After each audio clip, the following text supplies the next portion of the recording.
dellu rafetlu ànd bi ak télévision Futurs Médias xibaaru marax yi ponk yi ca gën a fës kon leer na ajug màkk nag dana am waaye nag sénégalais yi kon nañu xam ni duñu ko mën a def ren jile li ko waral nag ku ne xam na ko muy jàngoroy mbas mi muy ajub 2020 bi nag la mu fas yéene tëddee mooy ña dëkk biir Arabie Saoudite ak ña fa nekk te dëkkuñu fa féete fa ñoom nag ñoo fas yéene amal aj bi ñoom dong muy dogal bi nga xamante ni moom moo daal di jip ñu gis ni nag dig woolu woon na ko muy commissaire bi à la traité ñu gën ko xam ci Boubacar Sadio démb ma nga fa woon tey mu waroon a delluwaat waaye gannaaw bi lañu ko xamal ni lañu ko doon woowee nag doon ko kon dégloo dara daal amatu ca maanaam nee nañ ko tegg ci suuf avocat bi maître Khoureychi Ba moom moo ko xamle beneen ponk ci biir xibaar yi gannaaw nag laa léegi amoon ci diggante rek takk der yi ak ñi nga xamante ne ñoom la ñu toj seen i kër fële nag ca cité Gàddaay safoon na sàpp am na ci juróom-ñaar ñoo xamante ne jëlee nañu ci ay gaañu gaañu kenn ka nag gaañu gaañu yu metti la ca sax jëlee fukki doomu aadama ak juróom-ñaar jot nañu leen caa teg loxo ñoom ñooñu nag ñu toj seen i kër ñu ngay wéy di wooteeg wallu ñu ne kenn tegalu leen ko ku dul promoteur ba ñoom sax tey jii la ñu jàppoon amal ab xiifal daal di nay nag wuy ji boromam ñu gën ko xam ci Badara Mama Yacine moom nag arbitre bu mag boobu ñu ràññee lool ci Sénégal ci Afrique it naka noonu denc nañu ko sànq ca sëk yu Rufisque di ngeen dégg ci biir xibaar yi ay jegeñaaleem ñu indi seere bu am solo boo xamante ne kon wax nañu ko ci moom mu mel ni tey Afrique moo ñàkk football africain moo ñàkk ci kanam tuuti mbokk yi ñu daal di yaatal.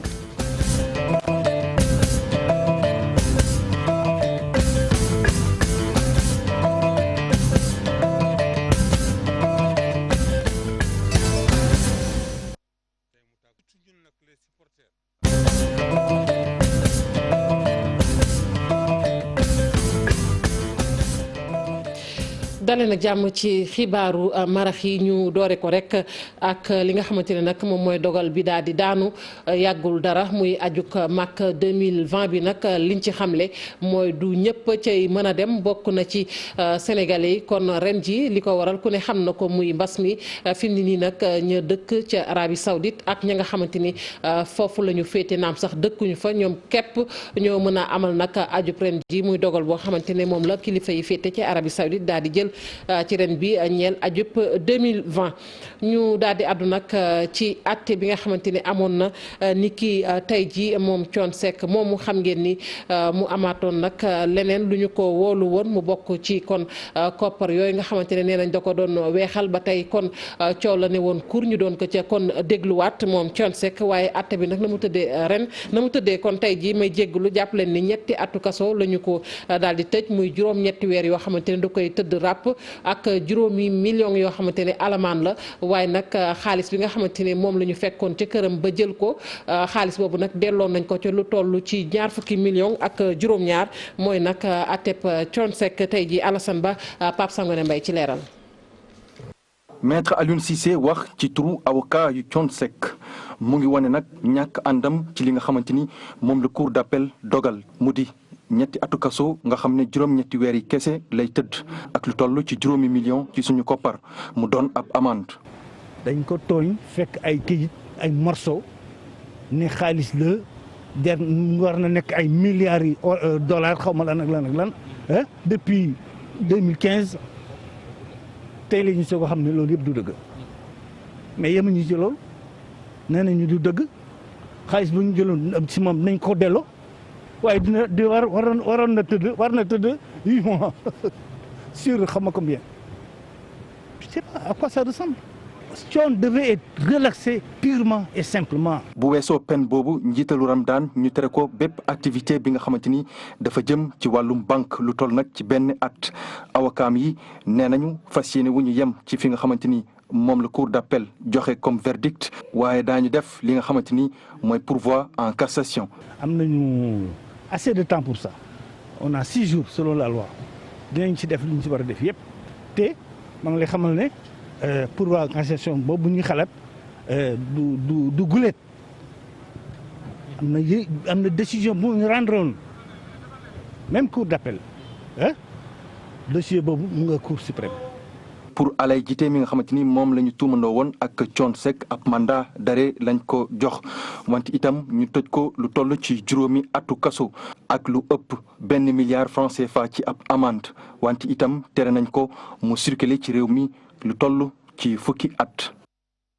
niñ ko waxee woon ci ponk xibaar yi démb nag gis nañu ne rek ma nga woon ca division des investigations criminelles muy nag commissaire boobu à la traité ñu gën ko xam ci Boubacar Sadio tey nag mu waroon a delluwaat waaye mujj la dem ndax gannaaw bi la ñu ko xamal ni la ñu ko doon wooloo daal nee nañ ko tegg ci suuf avocat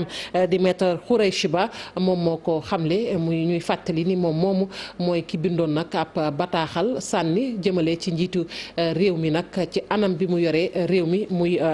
commissaire Boubacar Sadio. SYTJUST nag ñu ngay wéyal seenub grève mu mel ni kon dañu yaakaaroon ni dañ ko naan tegg ci suuf ñoom it gis nañu ne daanaka rek ñetti fan kon jàppati nañu ko yoo xamante ne dañoo fas yéene banque seen yoxoo ci liggéey bi maître Aya Boun Malick Diop nag moom la mu naqarlu rek mooy tekkaaral bi ci jëwriñ ji ñu dénk wàllu ko yoon ñu teewlu ko ci micro Alassane Ba. prolongation li amoon semaine bële bi nga xam ne grève nañ ci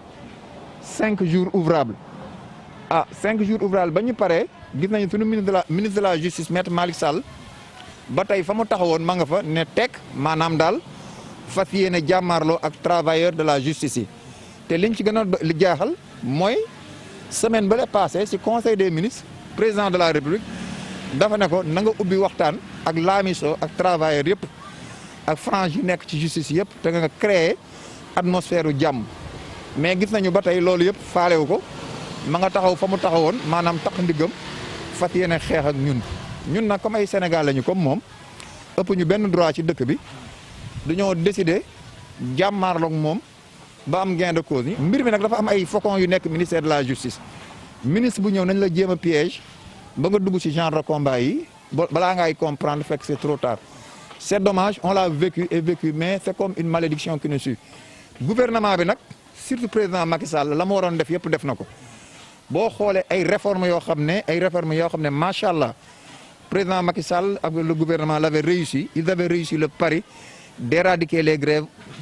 pari yi nga xam ne réussiroon nañu pari dindi grève ci justice bi mais malheureusement Malick Sall ñëw na changé na donne bi kon boog ñun ñi ngi nekk ci xeex bi te di ko wéyal ba yàlla di ñu jox victoire. mangook tey nag la ñu fas yéene woon rek xiifal muy ñu toj seen i kër ca cité Gàddaay waaye laale bu metti moo mujjoon dox seen diggante ak takk der ya ba mu am te ñu jëlee ca ay gaañu am na kenn koo xamante ne gaañu yu metti la ca jëlee fukki doomu aadama ak juróom-ñaar ñu jot leen caa teg loxo ñoom nag ñu joxoñ baaram tuuma benn promoteur la lu toll ci 200 ak juróom fukk ak ñett ci parcelle la ñuy laaj Cheikh Touré moom moo wax ci seen tur ñu teewlu ko ak Salif Sow. gi nag ñu bëggoon a wax ni loolu ñu waxoon àdduna yëpp dégg ko tey lañ ko gën a dëggal suñu bopp nañu indi armée nationale buñ ñu reyee ba ñu dee wala ñu jàpp ñu ñun ñëpp yóbbu rëbës su boobaa ñu xam ne doole mooy dox ci dëkk bi ñu xam ne dañ ñoo ëpp doole ñu toog xaar yàlla mais fii ak loolu amul dinañ fi toog dinañ fi yendu dinañ fi fanaan ba keroog ñu ñuy jox suñu kër ñu benn retour bi ñu defee suñu conférence de presse ba léegi amuñu benn retour loolu ñu waxoon ak ñoom ñu ngi taxaw fi ñu taxaw ñun ñu ngi taxaw fi ñu taxaw ñun nag dem nañ ba nga xamante ni xaaruñu leen finalement ñu ngi fii tëdd daal ku ñëw daal dig ñu fi fekk ku ñu fi fekkit lu mu jar dinañ ko jëflanteeg yow fu mu yem rek neex. ma ngoog askanu Ngor it ñoom it ña ngay wooteek wàllu lu toll kon ci juróom-benn fukk ak ñaar nag ci hectare la ñuy laaj ñoom ñooñu nag ñu ne ab site la bu féetee ca boori aéroport Léopold Sédar Senghor site yooyu nag la ñu ne daal ña nga cay doxalee noo xamante ne dëppoowul ak yoon ba tax na ñu ngi ci woo kilifa yi ñu taxaw ci na mu gën a gaawee Cheikh Diop ak Youssou Baro ñoo fa xëyoon. C'est une vieille doléance des populations de Ngor. Dans ce village traditionnel lébou, les habitants sont plus que jamais déterminés. Ils réclament 62 hectares de terre sur le site de l'aéroport militaire Léopold Sédar Senghor. Aujourd'hui, nous avons appris donc un lotissement, l'approbation d'un lotissement de 62 hectares sur le site de l'ancien aéroport Léopold Sédar Senghor. Alors, donc, jusqu'à présent, malgré la formulation récurrente de nos doléances par rapport donc à l'octroi de zones de recasement et d'équipement et des zones de projets économiques. Donc nous n'avons pas encore à ce jour rencontré donc une oreille attentive par rapport donc aux autorités à qui nous avons. ma ngoog ca jasit booy xool rek kàddu gi genn la ci coowal suuf foofu it nee nañ lu toll ci juróom-benn fukk ak benn ci hectare nag la ñu seetlu nii ñu nga koy jël di jébbal ñoo xamante ne xamuñu fu nu sokkee ko ba sax ña ngay tàmbali di tabax foofu nag ñoom askanuk boobu nga xamante ne ñooy yeewoo ca dëkk ba ñu naan kàndam ne duñu ko seetaan benn yoon ndax yëf yi mi ngi leen di bëgg a ëlëb saa su ne ñuy tudd coowal suuf ca boor yooyu Abdourahmane Diallo. benn hectare waa Kandam bëgg ñu delloo leen ko ñoom mi dëkkee ci commune u Diass ñu xam le ni bërëb bii nga xam ne ab gare gros porteur lañ ko waroon a def fi mu ne nii nit ñi commencé nañ fa tabax. fii forêt ya classé la en 2010 le président Wade déclassé une superficie de 61 hectares pour jagleel ko benn entreprise bu ñu wax entreprise générale des gros porteurs industrie mais bi président Sall ñëwee moom dafa jël projet boobu yóbbu ko à Diamniadio muy la gare des gros porteurs bon depuis boobu ba léegi cet espace moo ngi fi ñoo ngi koy coqati ndànk. ñu dëkkee village u Kandam di wax ni waa mairie wax nañ ni du ñoom ñoo joxe bërëb boobu li ni mel sax a tax ñuy wax ak nguur gi. mairie bi am nañu ak moom ñaari rencontre benn bi c'était en 2013 benn bi c'était en 2017 mais à chaque fois buñ ko waxee ci wàllu cet espace li mu ñu wax mooy ba léegi moo ngi ci décret donc moom tant que dindiwuñu décret bi du si mun dara ba loolu moo tax ñun bind nañu des correspondances au niveau des autorités compétentes pour expliquer leen site bi li nga xam ne vraiment moom moo fi nekk ak pour ñu mettre ko à la disposition de la population. collectif bi nga xam ne dafa jëm ci aar intérêt yu Kandam di xam le ni xeex bi fas yéenewu ci dellu ginnaaw benn yoon ndax nag bërëb boobu mooy benn bërëb bi nga xam ne moo leen dese ci suuf. ma ngoog ñu koy jaajëfal bu baax a baax Abdourahmane Diallo ni ñu ko waxee woon nit ci ndoxteel li muy arbitre ba woon di Badara Mama Yacine nag dëddu na àdduna ba sànq nag la ñu ko jébbal boromam ca sëk yu Tëngéej mu nekk nag kon aw tiis woo xamante ne dal na ci kaw football bu Sénégal mën nañu wax sax ci kaw football bu Afrique ndax liggéey bu rafet bi nga xamante ni mi ngi ko doon def ci wàllug arbitrage moom nga xamante ne ci fàttali moo nekkoon tamit maire bu Tëngéej kàddu yi nag tey genn la woon di seere ñu teewlu leen. ñu nekk ci naxar bu rëy parce que Mama yaa moom defe naa ne Tëngéej yëpp ñoo ko ñàkk àddina bi yow sax naa ne moo koy ñàkk ku ko xam mu nit koo xam ne ku gore ku baax ku daan dimbali nit ñi maire Tëngéej bi boo gisee dëj bi mel ni 300 jeunes la fi embauché. dëkk Tëngéej nag di yeewandoog ak Badara ba avant-hier barki démb tey mu tàgguñu Sénégal nag dañoo ñàkk. surtout ñun nag les supporters ñun supporters 12e Gaïndé dañoo ñàkk. ku baax dem na ki nga xam ne gëm na sport gëm na arbitrage parce que suñu arbitrage boo gisee mu ñu toll fii tey c'est grâce à lui parce que ñun ànd nañu ak moom en tant que jeune arbitre mais aussi ànd nañu ak moom en tant que formateur en tant que encadreur moom moo ñu encadré ñu war ñu nu ñuy diriger arbitre mu xam nag nu ñuy diriger arbitre loolu moo tax en 2018 ñu am trio bi nga xam ne trio sénégalais bu dem coupe du monde ba réussir fa lu ñu fa réussir. fii ku fi am dëj loxoom moo fay jiit ku am xew loxoom moo fay jiit dimbali na waa dëkk bi yëpp kon nag Tëngéej moo ñàkk tey kilifa gu rëy kilifa gu rëy a rëy la ñàkk tey addina bi sax ñoo ko ba ñàkk. ma ngoog ci Tëngéej googu la ñuy des rek waxit ca sëg ba nga xamante ne moo fa nekk di sëg bu mag ñu bari nag xam ko ràññee ko waaye tey la ca nekk rek mooy sëg ba mi ngi nekk nag ci anam yoo xamante ne anam yu doy waar la ba tax na nag kon notable quartier ya di sàkku rek ci kilifa yi daal ñu wàllu leen ci wàllu woowee du loolu kese am na ci nag leneen loo xamante ni ñu ngi koy joytu bokk na ci école primaire ba ci nag nee nañ terrain de basket boobu nga xamante ne ndaw ña lañu ko jagleel foofu dañu fay fekk ji Ousseynou Thiam. ñi ngi fii ci sëgu Dangu mu doon nag sëg yi nga xam ne nii daanaka moom la ñu gën a fréquenté fii ci département bu Tëngéej melokaanam tey jii nag soxal bu baax notable yi nga xam ne nii ñi ngi yeewoo fii ci Dangu. armeel yi mooy armeel yi gën a rëy si Tëngéej gën a rëy si armeel Sénégal dafa fees si mu ne ba nga xam ne kenn amatul foo suul fekk ay fan yu néew waa ñu bëgg a suul yi am fu ñu ko def miir yëpp daanu na te miir bu daan ñiy garde si bu duñ nekk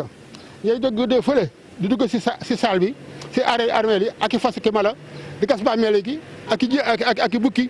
amuñu ñu leen téye. ci kàddu yooyu notable ngir àgg ca sëg yu ni mel sax doon na ay jafe-jafe ndax li di melokaanu yoon wi. mais tali bii ay niw dooñu suuse niw yi daanu fi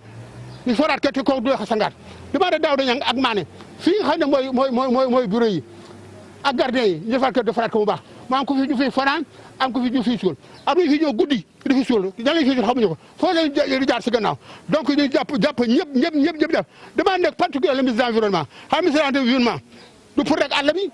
ñun waa Tëngéej ñoo gën a sonn boo dee Bargny wala Sococim gas nañu ko loo xam ne ni ñun ñëpp ñu ngi si danger parce que tremblement mën na fi am. yeneen jafe-jafe yoo xam ni quartier ba ñu ngi koy dund nag yooyu notable yëkkati ko mu jëm ci lii di melokaanu lii di école primaire bi waaye tamit lii di terrain de football yu ndaw yi lu ni mel nag moom moo tax ba yooyu notable di ñaan autorités yi nag ñu wut ay saafara ci nu mu gën a gaawee ci infrastructure publique yooyu nga xam ne nii daanaka léegi mu daanu.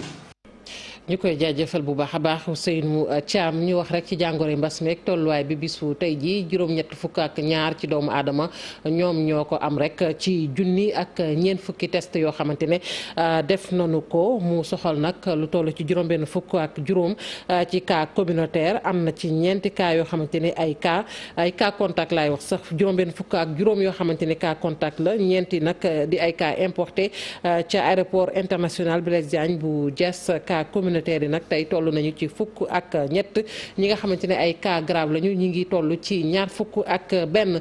ci loolu nag la ñuy des ba tey mbas meek tolluwaay bi ak na muy raamee ndànk-ndànk ñu gis ni cas communautaire yi mi ngay gën di yokk kon ñu ne nag faaw askan wi soppi doxalin askan woowu nag la ñu seetlu ci ñoom mooy tey ak bàyyindiku rek dafa am ci geste barrière yi moo xam colug masque yi ak mboolem matuwaay yoo xamante ne jëloon ko Aminata Mbaxe Sow.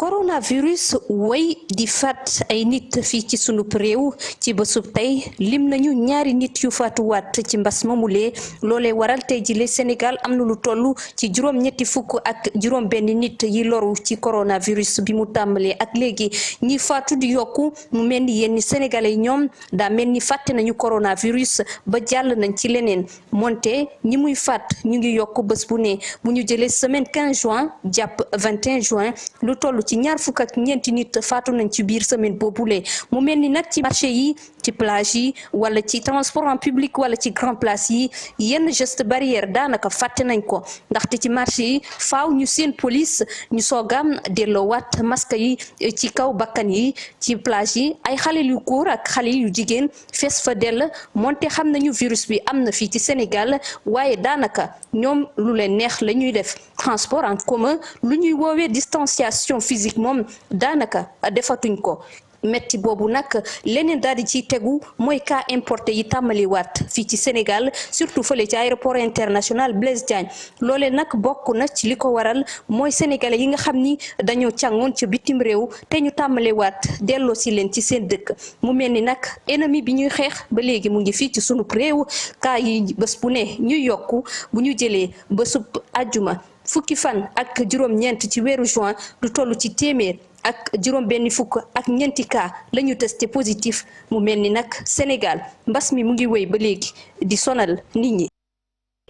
ñu koy jaajëfal bu baax a baax Aminata Mbaxe Sow ñu des ba tey ci wàllug mbas mi wax naa ko léegi ak bàyyi ndiku gi am moo tax ñu daal di jël ab matuwaay lu ci mel ni compétition di jongante navétane la ñu koy wax loolu nag liñ ci jublu mooy fexe nag ba ASC yi daal di jongante ci seen biir moo xam ci wàllug set setal ak lu ñu mën a def lépp nag ñu xool rek kon ñan ñoo gën a xarañ ba benn cas daal du ñu ko wàññi ci seenub gox fële ca Grand Yoff kon tàmbali nañu lu ni mel ak ASC HLM Grand Yoff Pafara Ñing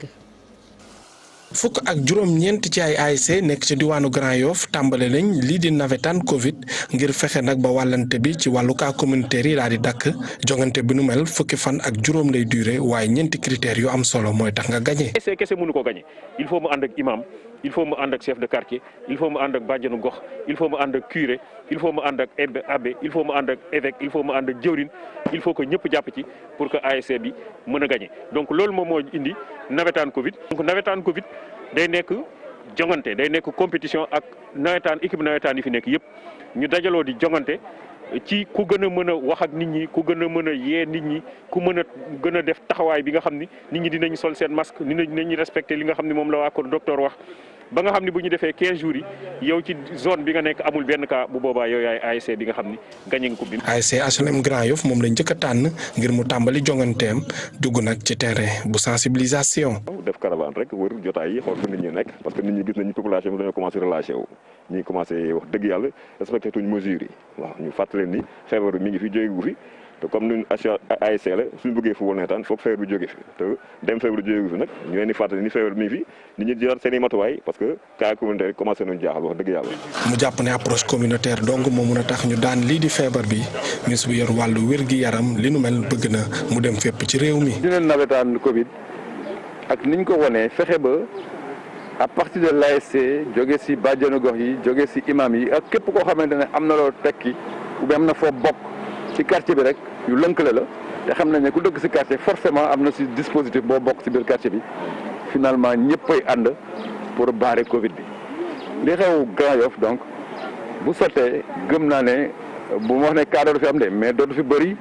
te leneen lu dul cas sax mën na ko téye. dama bëgg lancer un appel sax ñu gën ko yaatal fexe ba maire Sénégal yëpp am dispositif bu mel nii. Abdoulaye Diouf Sarr jël ay masque di ko distribuer ci loolu sax ñi nga xam ne ñoo dem romb moom mu ngi taxaw di leen sensibiliser bu baax a baax ci geste yi nga xam ne moom nga war a def bu ko defee mbas mi du la dal. ñaar fukki fan ak ñaar ci weeru juin bis ni tey nag la jëloonub ceen yeew boppam ca buntu assemblée nationale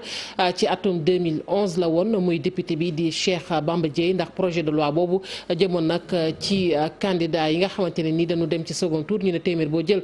kon danoo war a am ñaar fukk ak juróom loolee la doon lànk tey nag mu mel ni ñu nga koy fàttaliku waaye du loolu képp ndax gisoon nañ ni gannaaw bi ay manifester toppoon na ca lu ca mel ni Y'en a marre loolu sax moo juróon ñaar fukki fan ak ñett ci weeru juin ak ñañu jotoon teg loxo Ibou Diouf di ñu fàttali. jamono jooju mu ne nag li mu doon bañ rek mooy mébét bi nga xam ne Abdoulaye Wade ak gouvernement amoon nañ ko ak waa assemblée nationale ngir ñu taxawaayam bu baax a baax foofee ci assemblée nationale mu taxoon rek ñu toog ay diir laata ñu koy mën a jële foofu. ci jamono jooju tamit amoon nañ ay manifestation ñu nemmeeku ci biir réew mi doo rek Ndakaaru fii ak manifestation wala sax ndaje ba ñu tas fële ca Daniel Brottier te ay kilifa tase woon fa tamit ngir waxtaan ak seen taxawaay waa société civile ak ñeneen ñu doon yëngu ci wàllu politique Benno Siggil Sénégal ñu ngi doon xool taxawaay bi ñu am rek ngir waajal li nga xam ne moo nekkoon mébétu président Abdoulaye Wade. ci jamono jooju foofee fi nga xamante ne rek mooy centre ville ca place de l'Indépendance bu amoon fa nag ay jàmmarloo diggante ay ndaw yu bokk Y'en a marre ñi leen daan jàppale ak itam takk der yi ñu ne nag ñu bëri lañ ci tegoon loxo bokk na ci Thiat ak Fou Malade ak itam ñi nga xamante ne mooy constitutionnaliste bi di Ameth Ndiaye ñu gaañoon ko ñu ne nag loolu moo nekkoon ndorteelu fipp bi judd ba waral tey li ñu war a màggal. sol ko Ibou Diouf jaajëfal leen yéen it ñooñu farawoon ci machine bi ak ñi jàpp ci xibaar yi bi mu sotti Aram Touré noppi na ma delloowaat ko léegi mu wéer